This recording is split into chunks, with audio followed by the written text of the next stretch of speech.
एक गांव में एक मछुआरा रहता अपनी पत्नी के साथ रहता था। वह रोज घर से नदी को ओर निकल जाता और वहां जाल डालकर दिन भर मछली पकड़ता था।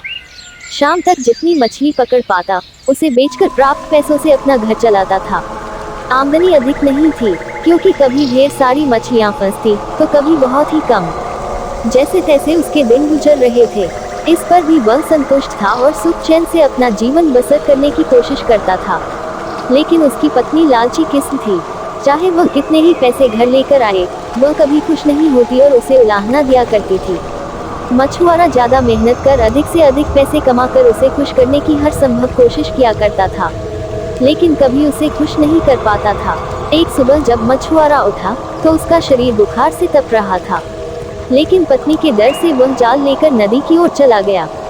कुछ देर वह नदी में जाल डाले बैठा रहा, लेकिन एक भी मछली जाल में नहीं फंसी। वह खाली हाथ घर लौट आया। उसे खाली हाथ लौटा देख उसकी पत्नी चिल्लाने लगी। उसने उसे समझाने की कोशिश की कि आज उसकी तबीयत ठीक नहीं है, लेकिन वह नहीं मानी और मजबूरन मछुआरे को फिर से मछली पकड़ने जाना पड़ा। बुखार से तपता हुआ वह नदी में जाल डालकर बैठ गया। बहुत देर तक जाल डाले रहने के बाद भी एक भी मछली जाल में नहीं फंसी। वह निराश होकर लौटने का मन बनाने लगा कि तभी उसे जाल कुछ भारी सा प्रतीत हुआ। वह खुश हो गया कि शायद कोई बड़ी मछली फंस गई है। उसने जल्दी जल्दी जाल खींचा। जाल में एक सुनहरी मछली फंसी हुई थी।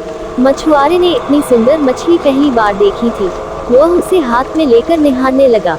तभी वह मछली बोल पड़ी, मछुआरे भाई, मैं इस नदी की रानी हूँ, मुझ पर दया करो, मुझे छोड़ दो। तुम मुझे छोड़ दोगे तो मैं तुम्हारी हर इच्छा पूरी करूंगी।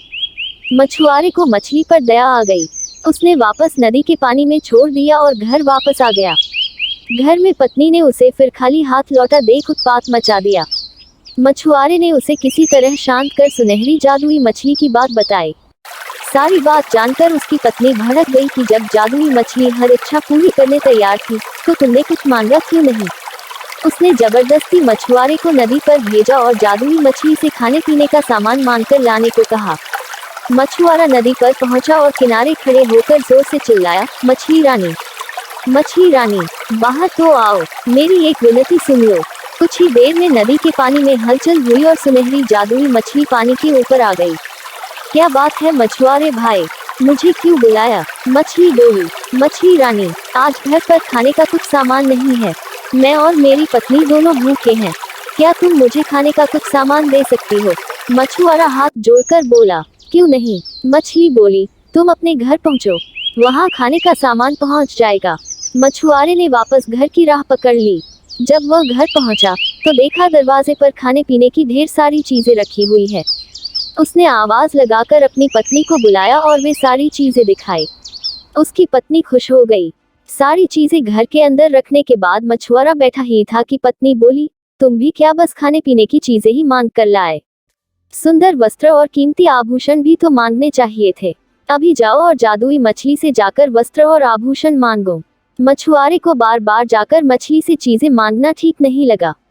वह बोला, अभी तो इतना सारा खाने का सामान मांग कर लाया हूँ, हमारी खाने की जरूरतें तो पूरी हो गई, कपड़े और आभूषण फिर कभी मांग लूंगा। ये सुनना था कि पत्नी ने आसमान सिर पर उठा लिया। मछुआरा मन मानकर फिर नदी की ओर चल पड़ा। वहां उसने फिर से मछली को पुकारा, मछली रानी, मछली रानी, जरा बाहर तो आओ। मछली पानी के ऊपर आ गई। मछुआरा हिचकते हुए बोले, क्या बताऊं मछली रानी, पत्नी सुंदर कपड़े और आभूषण मांग रही है। क्या तुम उसकी इस मांग को पूरा कर सकती हो। उसकी इच्छा पूरी होगी, जाओ घर लौट लाओ। इतना कहकर मछली पानी में चली गई।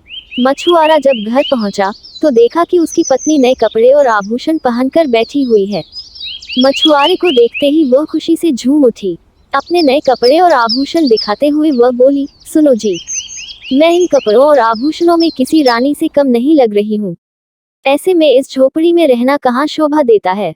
तुम ऐसा करना कि कल सुबह जादुई मछली से एक महल मांग लेना। मछुआरा क्या कहता, कलह के डर से वह चुप रहा। अगली सुबह पत्नी ने उसे उठाया और जादुई मछली के पास भेज दिया। नदी के किनारे खड़े होकर मछुआरे ने फिर से मछली को बुलाया, मछली रानी, मछली रानी, जरा बाहर तो आओ। जादुई मछली पानी के ऊपर आई तो मछुआरा बोला, मछली रानी, मेरी पत्नी ने पूरा जीवन गरीबी में व्यतीत किया है, वर्षों से झोपड़ी में रहते रहते उसने बहुत कष्ट झेले हैं। क्या तुम उसके रहने के लिए एक महल बना सकती हो? उसकी ये इच्छा भी पूरी होगी। कहकर मछली पानी में चली गई। जब मछुआरा घर पहुंचा तो देखा कि उसकी झोपड़ी के स्थान पर आलीशान महल खड़ा हुआ है। अंदर जाने पर उसने देखा कि उसकी पत्नी सच संभल कर बैठी हुई है। वह बहुत खुश थी। जब मछुआरा उसके पास गया तो बोली, महल तो रानी जैसा मिल गया है, लेकिन बिना सेवक सेविकाओं और सुख सुविधा के सारे सामान के रानी होने का क्या लाभ? कल तुम मछली से सेवक सेविकाएं और सुख सुविधा का सारा सामान मांग लेना। मछुआरा ने पत्नी को समझाने की कोशिश की, लेकिन पत्नी नहीं मानी। अगले दिन मछुआरे ने जादुई मछली से नौकर चाकर और सुख सुविधा के सारे सामान मांग लिए। घर लौटने पर उसे अपनी पत्नी सोने के पलंग पर आराम करती हुई दिखी। सेवक सेविकाएं उसकी सेवा में लगे हुए थे। उसकी पत्नी बहुत खुश थी। कुछ दिन उसने बड़े मजे से काटे, लेकिन फिर उसके मन में नई इच्छा ने जन्म लिया।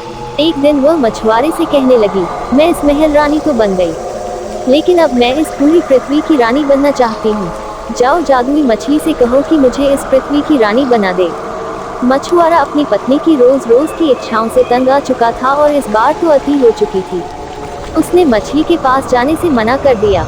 इस पर उसकी पत्नी लड़ने झगड़ने लगी। इस पर भी जब मछुआरा तैयार नहीं हुआ तो उसने उसे महल से निकाल दिया। लू कि मछुआरा फिर से नदी पर गया और जादुई मछली को पुकारने लगा, मछली रानी, मछली रानी, जरा बाहर तो आओ। जादुई मछली तैरकर पानी के ऊपर आ गई और बोली, क्या बात है, अब तुम्हारी पत्नी की क्या इच्छा है? मछुआरा बोला, अब तक मैं हर बार अपनी पत्नी की इच्छा लेकर तुम्हारे पास आया करता था, आज अपनी इच्छा लेकर आया हूँ, कहो क्या चाहते हो? मछली बोली, मैं चाहता हूँ कि तुमने अब तक हमें जो भी दिया है वो सब वापस ले लो। एक बात मुझे समझ आ गई है कि इच्छाओं का कोई अंत नहीं है। तुम जितना देती रहोगी मेरी पत्नी उतना मांगती रहेगी। वो कभी संतुष्ट नहीं होगी और बिना संतुष्ट हुए वो कभी खुश नहीं रह पाएगी। मछली बोली, तुम्हारी यह इच्छा पूरी हो, और वो पानी में चली गई। मछुआरा जब अपने घर पहुंचा तो महल गायब हो चुका था। उसके स्थान पर उसकी झोपड़ी आ गई थी। अंदर जाने पर उसे कभी पुराने कपड़ों में अपनी पत्नी दिखी। मछुआरे को देख वो रोना पीटना मचाने लगी कि महल, धन दौलत, सेवा सेविकाएं, आभूषण कुछ भी न रहा। मछुआरे ने उससे कहा कि अपनी आंखों पर पड़ा रोग का पर्दा हटाओ तो तुम्हें इस गरीबी में भी सुख नजर आएगा। जितना लालच करोगी उतना और लालच बढ़ेगा, इसलिए जीवन में जो है उसमें संतुष्ट रहना सीखो। मैं अपनी मेहनत से जो भी रोटी सीखी लाऊं उसमें खुश होने को तैयार हूँ, तो मेरे साथ रहो, नहीं तो मैं जाल लेकर जा रहा हूँ। पत्नी अकेले कैसे रहती? उसे एहसास हुआ कि वो लालच में अंधी हो गई थी। उसने अपने पति को बहुत कष्ट दिए हैं। वो मछुआरे से क्षमा मांगने लगी। उसके बाद